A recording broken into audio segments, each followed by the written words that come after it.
Hello, my loves, and welcome to the new year of the Yin Wood Snake. I'm Amanda Sophia, and I am so happy to be sharing with you, my loves. So, I'm going to talk a little bit about the symbolism of this new year and the snake. And then I would love to go over some wonderful things to do with your home to really raise the frequency and the vibration, and some flying star tips and ideas, and then just some main focus points for the new year. And thank you for being here. Thank you for sharing your beautiful energy with me and taking time out of your day to listen. And thank you for doing the work and raising the frequency on the planet and in your own life and your own home. So let's get started. So let's talk about the year of the snake, Yin Wood. So Yin Wood, it's a softer wood element. So it's a little bit more of a gentle year, right? And if we think about that wood element, I invite you with your mind's eye just to think about a beautiful tree. For me, it's always the oak that comes in. I mean, I love all trees. They're all our friends. Oh, I love them. But the oak. So I invite you to envision the oak with those big, deep roots going deep into the earth. And whatever tree you envision, no tree grows unless it's deeply rooted. So a tree is so wise that it knows it doesn't even think about growing up until it's deeply rooted. So I invite you to allow this to be a lead and a main focus, to be deeply rooted every day throughout your day. Whether it's a visualization where you just see your own roots going deep down into the earth, or you walk barefoot in your garden, you go to the beach and walk barefoot, you sit with a tree, under a tree, commune with the tree. It's important, though, that we actually go barefoot, or we lay on the earth, or we swim in the sea, or swim in a river. These are beautiful ways to ground. A very important way to ground is being in our physical body. Like the ascension process, the path of growth is all about through the physical vehicle, the physical vessel, our temple, right? Our body. And to really embody our bodies. So somatic practices, feeling the soles of our feet, touching our socks or our slippers or the floor or the earth, right? Touching ourselves, feeling ourselves in our body, feeling our feelings, right? So these are all ways to be really rooted and grounded. But if you look at 2025, that equals 9, which is fire, right? So within this wood year, there's a lot of fire. And then what does a snake represent? The snake is also like a fire element. For those of you that follow Feng Shui, and I'm going to teach her between kind of beginner, intermediate, advanced Feng Shui, there's going to be bits. So you're going to learn all sorts, and whatever stage you're at, it's going to be great. But we just, in February of 2024, moved into period 9. For many of us, including myself, who's been practicing Feng Shui for 25 years in this lifetime. I know I've been doing it for many lifetimes, but in this lifetime, this is a whole new cycle, because these cycles go in 20-year periods. So we just moved into period 9 in February of 24, which is a fire 20-year period. So that's a lot of fire. So then if we look at the relationship between fire and wood, it's a very creative, right? If you want to light a fire, use wood. If you want to keep a fire going, use wood. If you want to expand a fire, a bonfire, you add more wood. So wood and fire work together. Depends what way you look at it, because fire burns wood, right? But we are really looking at this as a creative cycle and how it feeds each other. So for this year, not also to mention the vitally important golden age time of Aquarius, which we just moved into, and Pluto went into Aquarius. So we are now in the golden age, which is incredibly powerful. So this is the year of the snake.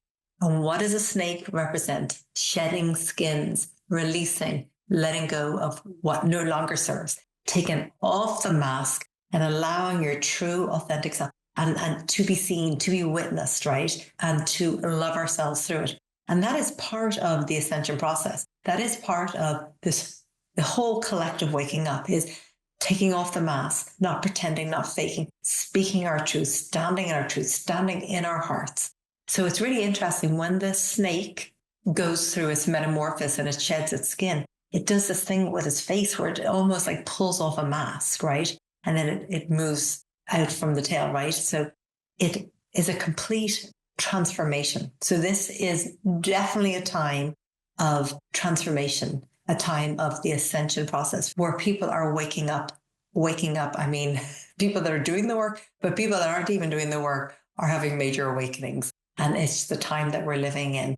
And it's almost like we're all guiding each other home and all activating each other on some level. So you have something unique and beautiful to bring to the world. And I invite you to speak your truth and to stand in your light, because this is what we're being invited into. Stand rooted and grounded, deeply connected with the earth in your body and connected to your source of origin. If we look back in all mythology and all the spiritual traditions, all the cultures around the world, they all relate to the snake, really from this place of birth, death, and rebirth, right? From the Aborigines with the rainbow snake, it's like the death and rebirth. The Celtic, also the mythology. I mean, if we look at the yogic, right, Kundalini is the awakening of the serpent, right, at the base of our spine. And those two serpents travel up, activating our DNA, activating our consciousness, activating our clairvoyance. So this is a powerful, powerful year in this time of the new age with these activations of this serpent energy within ourselves, this source light within us. And so when we bring in the practices and we bring in the awareness, that awakening happens. So let's talk about some things that you can do in your home. So we want to be in as much harmony. We want to live in harmony with Mother Earth. But if certain things are broken, it's time to release it. Fix everything in your home. Things that are broken, things that are cracked, things that have been meaning to get fixed. Either get them fixed, replace them, or release them. Little cracks represent in a window how we look out in the world, how we see the world. Cracks in a mirror, how we look and perceive ourselves. So it's so important that things are in good working order. Burnt out light bulbs, we're burnt out. Door handles that are loose and not working, right? Not having a firm grip on life. Have you ever seen when somebody tries to get in their front door and the key doesn't work? It's just like, whoa, that's like the main entrance to the home. It's where so much of the chi and the life force comes in. And if that doesn't even work properly, or it's all chip paint or broken doorknob or broken bell, right? What's all that representing? So take the time, and this is like 101 basic, get everything fixed. Look around your home and get the things fixed. And it's really interesting because I find when I've got a visitor, because we all have our blind spots, right? They always point out, oh, like I didn't even notice, or I just learned to live with something a certain way. So it's like when somebody comes and they're like, oh, that doesn't work. It's like, okay, gonna get these things fixed. So I know you've all heard it before and you'll hear it again. And Marie Conlon talks a lot about it. Clear the clutter. Clear the clutter. If you don't need it, you don't use it, you don't love it, clear it out. As Marie says, I love that. She's like, if you touch it and it doesn't bring you joy and bliss, release it and let it go. If it is not resonating, if it is not who you are and where you're going, you are living in the past and you're going to keep repeating the past, right? So let go of all those things from past relationships. Let go of those things that do not resonate with who you are. Let go of the things just because you inherited it, it doesn't mean you have to keep it all, right? So release, release, release. This is the year of shedding and releasing. Give yourself a little exercise. Let go of 9 things a day for 9 days or 99 days, whatever you want, but clear stuff out. If you haven't used it, need it, or love it, if you haven't worn it in a year, just clear out, lighten your load. You'll have more energy, you'll feel better, and you will move forward in your life with more grace, more beauty, more synchronicity, and more magic. Clutter makes you feel heavy and stuck in the past. Clean the house, right? So give it a absolute deep, deep clearing. I mean, spring cleaning, take down the curtains, wash them, get the rug shampooed, get the sofa shampooed, like all the cobwebs, the light bulbs, and as you clear with intention, clear with essential oils, clear with flower essence, clear with natural homemade products if you can, but clear. And as you clear that stagnant old energy and just invite in this beautiful, new, gorgeous energy. So that's physically cleaning the home. But number 3 is energetically cleaning the home. So open up all the doors and windows. I like to do this every single day, even in winter, even when it's minus whatever degrees like it is now, because it's letting the fresh energy in. That beautiful grand central sun that rises in the sky every day is full of all these incredible, beautiful, high frequency solar codes. The wind, the air helps us blow out old things, colds and things that we had, stored, stuck emotions, things that come up, because that's part of the human experience. Stuff comes up for us daily, right? So just like we brush our teeth every day, just like we shower every day, we want to energetically clean our own energy bodies, right? But we want to cleanse that of our home. So if you got sage, you want to go around the home with it. Palo Santo. If you want to sing, tone, chant, you got a prayer. We've got a free Feng Shui training on the internationalfengshuischool.com website, and it will give you lots of great ideas and ways to space clear your home. Have a look at all the artwork. Have a look at all the artwork in your home. And is your artwork reflecting who you are now? Does it bring you joy? Does it bring you bliss? Does it activate you? Does it inspire you? And does it represent where you're going? Or is it just stuff you got on sale? Stuff that doesn't fit the wall, stuff that doesn't inspire you, stuff that somebody just gave to you. Oh my gosh, been giving artwork that you don't want to put up in your home, right? So again, we took off the mask. We're speaking our truth, like, oh, thank you so much for this art, but actually I don't have anywhere to put it. And, I love it so much. And I'd like it to go to a home that can honor it. So have a look around your artwork. Is the artwork in your bedroom representing love and peace and restfulness? Is it in your office inspiring you? Is it motivating you? Is your artwork representing all the different alignments that you would like for 2025 and thereon? Next of all, I'd like to talk just about two of the flying star locations. So there's intentional Feng Shui and there's flying star Feng Shui, which is based on time and space. So each person's home has a unique energetic blueprint based on the year it was born, when it took its first breath, which basically means when the roof went on, and however the stars and the planets and the sun was aligned, there was an energetic blueprint captivated, just like when we're born. We take our first breath. It's right. That is the energetic destiny blueprint that we come in with. Now, of course, we have a certain amount, like something that's out of our control, but to create our own destiny. However, a home has got an energetic blueprint based on the exact degrees that it faces and the year and the month that the roof goes on. So based on that, we look at all these flying stars, how the stars were aligned. And there's certain auspicious stars, which mean good energy, and inauspicious, which are not such good energy, all moving around our home. And so Feng Shui, we look at these as elements, and we look at ways to neutralize the inauspicious flying stars and ways to activate the auspicious flying stars.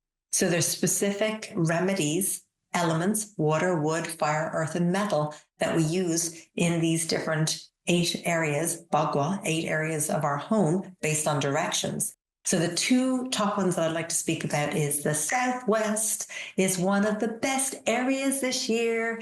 It's got an annual 8, and the 8 represents abundance and prosperity and joy. It's an earth element. Now, we don't know what your permanent stars are because based on your home and the degrees of your home, the year it's built. But just based on that one flying star, we would activate it with some kind of fire, because fire feeds earth. Now, we don't know that for sure in your home, but what I can tell you is it's a great area to spend time in, to have as an office, because it's all about prosperity. It's great if it's your bedroom. It's great if it's your front door.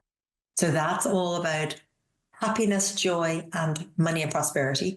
And then it's the Southwest is to do with the woman of the home. So it's also especially good for the woman of the home. And then the second best flying star area I wanted to speak about was the West. And the West has a number 4 wood, which is all about love. Peach blossom, which means it attracts love for somebody who's single or people that are in a relationship that have lost that, It can activate that romance, that peach blossom energy. The 4 also represents academic achievement. It represents referrals at work, business success. So really, really amazing to have in the bedroom. Really good to have in the office because it's business success and academic achievement. Great in an area that somebody's studying, reading, wanting to self-cultivate themselves in any different way. Now, that 4 is a good wood. So usually we would add water, which feeds the wood, right? When we want our plants to grow, we give them some water. Now, again, we don't know what your permanent flying stars are, so we can't tell you for sure. I can't tell you for sure water is the element, but I am telling you it's a great area to spend time in. It's a really good area. So there are your main locations to tell you about. The Southwest is prosperity, and especially to the woman, joy, happiness. And the West is where the peach blossom is this year. Academic achievement, referrals at work, business success, and loving and creativity. Great for writing. If you're writing a book, writing a screenplay, something like that, it's a great location to be in. So focuses, be happy, be free, do the work that you need to do on yourself, have your daily practices that keep you balanced, whether it's meditation, exercising is so good, and it's very important to get rid of excess energy and keep our bodies healthy. Good foods, surround yourself by people that you love and that love you. Go places that feel that way. Make sure you get a good night's sleep. Lots of touch, love, forgiveness. Super, super important to ground your energy. Release anything that is not in alignment, that's not serving. Remember, you're going to clear 9 pieces of clutter a day for at least 9 days in a row. If you want to go 99 days, go. If you want to just keep clearing until your home just feels light and beautiful, I invite you to do it. Open up your doors and windows every single day and invite that beautiful new energy in. Be your beautiful self, because there is only one of you in the entire universe, and you are unique, and the gifts that you offer are unique. So let yourself shine, beloved. Wishing you a beautiful 2025 year of the snake. Love you.